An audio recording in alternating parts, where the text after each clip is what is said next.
It's not always immediately apparent how much thought has gone into a movie character. While cinema is littered with examples of initially inconsequential characters who went on to do great things, sometimes that wider importance is a little tougher to notice. I'm Andrew from Whatculture, and I'm here to change your thoughts about these 10 relatively minor movie characters. Number 10, Helga Dahl. Titanic. You probably do remember who Fabrizio is in James Cameron's Titanic. Now that's the young Italian fella who boards the doomed vessel with Jack, and you might also remember Fabrizio dances with a pretty blonde woman in Steerage. That's Helga Dahl, a character who appears far more prominently in the film's deleted scenes, developing a relationship with Fabrizio that was intended to serve as a counterpoint to the romance between Jack and Rose. While Rose finds love outside of her class and disobeys her family in doing so, Helga finds a lover in her own class and sticks with her family. This culminates in Helga's death in the film's climax, and while it's still a horrifying moment in the final movie, if Cameron's epic didn't need to lose material for pacing reasons, Helga's death would have been loaded with so much more meaning. While Jack and Rose stuck together until the bitter end, Fabrizio and Helga did the total opposite. They split up and both died. Horrible, lonely deaths. Number 9, Serath. The Matrix Reloaded and Revolutions. Serath is one of the coolest characters from the Matrix sequels, though it's also fair to say that most viewers simply think of him as, that badass martial artist program who protects the Oracle and who also holds his own against Neo. However, there are some sly hints throughout the films that Serath is far more than just a strong fighter. Chiefly, he claims to have defeated Agent Smith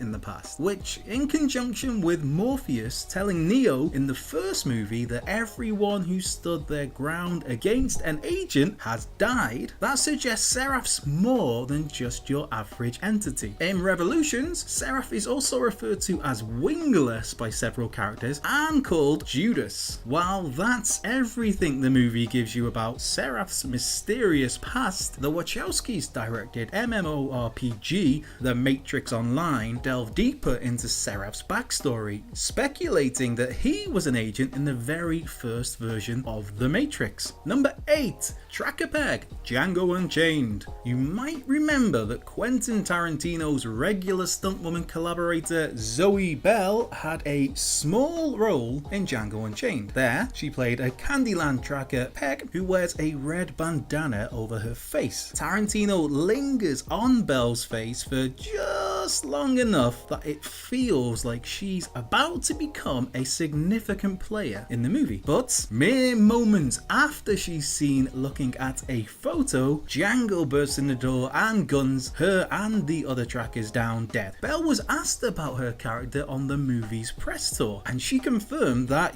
she was originally supposed to have a much larger role, which would have included an exploration of her backstory and also a fight scene. Furthermore, she added that the character's lower jaw was missing, hence the red bandana. Number 7, Dr. Terrence Win Halloween. For most people who've seen Halloween, chances are they haven't made it all the way through to Halloween 6, and so you'd be forgiven for thinking Robert Phelan's Dr. Terrence Win was merely an extremely minor role with little to no significance in Halloween other than to give, crazy Sam Loomis somebody to rant at. There was ultimately way more going on with the Win character. In John Carpenter's 1978 original movie, Dr. Win has barely 2 minutes of screen time as Michael Myers escapes Smith's Grove Sanitarium. With that, Terrence Win is a forgotten figure, but his importance is finally detailed in the 6th Halloween picture, The Curse of Michael Myers. After the mysterious Man in Black had broken the shape out of prison at the close of Halloween 5, The Revenge of Michael Myers, that unknown figure is revealed to be none other than Terrence Win, now played by Mitch Ryan. Here, it's revealed that Win heads up the Cult of Thorn that has guided and protected Michael over the decades. Number 6, Sylvia Trench, Dr. No, a minor love interest for Sean Connery's 007, who appears briefly in the first 2 Bond films, Dr. No and From Russia with Love. Ultimately, she has an extremely important role though. She helps to establish one of the series'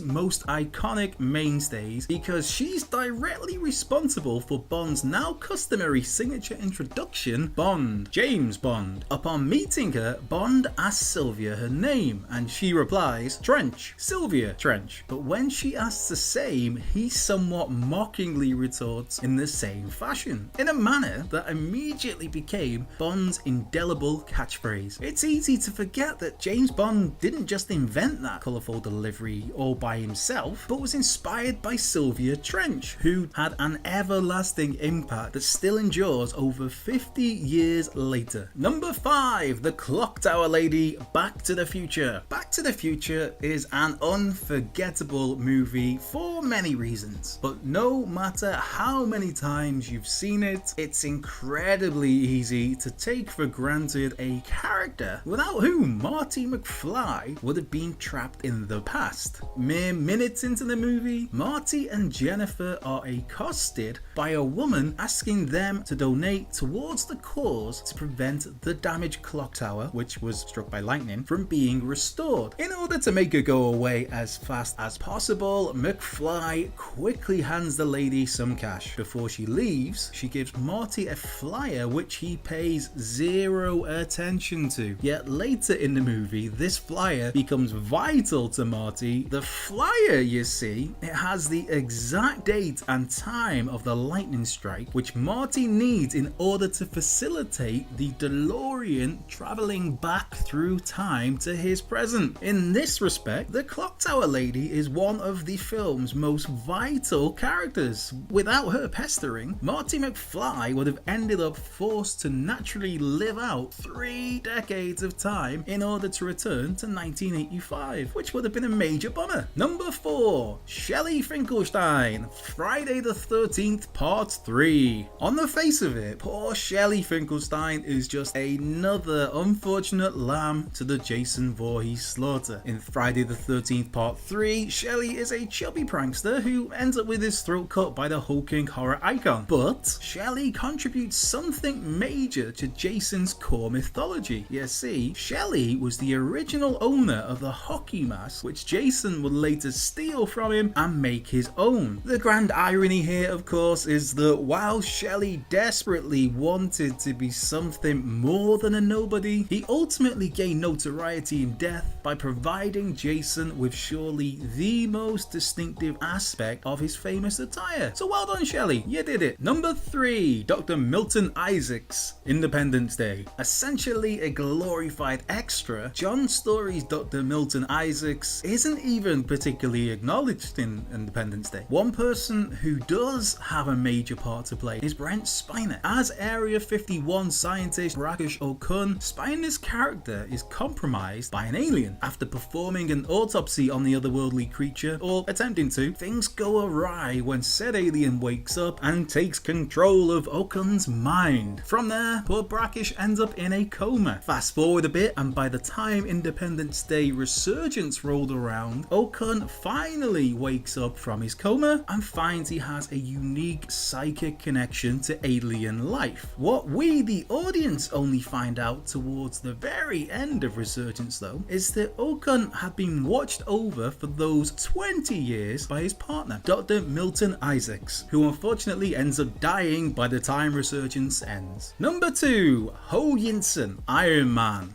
Captain Dr. Ho Yensen has a small role in the first half of the first Iron Man movie, and as such, it's easy to forget just quite how massive his contributions were to ultimately saving the entire universe from Thanos. Yensen is effectively the co-creator of Iron Man, not only helping Tony Stark create the Mark I suit, but also assisting with the creation of the miniature arc reactor which stopped stop shrapnel traveling towards Tony's heart. If that's not enough still for you, Yensen eventually sacrifices himself to allow Tony to power up the Iron Man suit, escape from Afghanistan, become an awesome superhero, and eventually sacrifice his own life to stop Thanos in Avengers Endgame. It goes deeper than mere causation though, because Yensen's dying words to Tony were, "Don't waste your life." Yensen just might be the real unsung hero of the entire Marvel Cinematic Universe. Honestly, like, the dude started everything. Number 1, Switch, The Matrix. Switch isn't a particularly fleshed out character in The Matrix, though she has a distinctive look and gets a few memorable scenes in the first half of the movie. That's before she gets murdered by Cypher. The Wachowskis originally had far more adventurous plans for their character, as actress Belinda McClory was initially only supposed to be playing half of the role. In an attempt to play with the idea of residual self-image in The Matrix, Switch was to appear as a woman when jacked in, and a man in the real world, hence the name Switch. Unfortunately, as is often the case, the studio balked at this idea, and so the Wachowskis decided to cast an androgynous woman in the role instead. The DNA of the original intent is clearly still there though, and to take it further, presumably reflected the Wachowskis' own struggles with gender identity, leading to them both transitioning into women in recent years.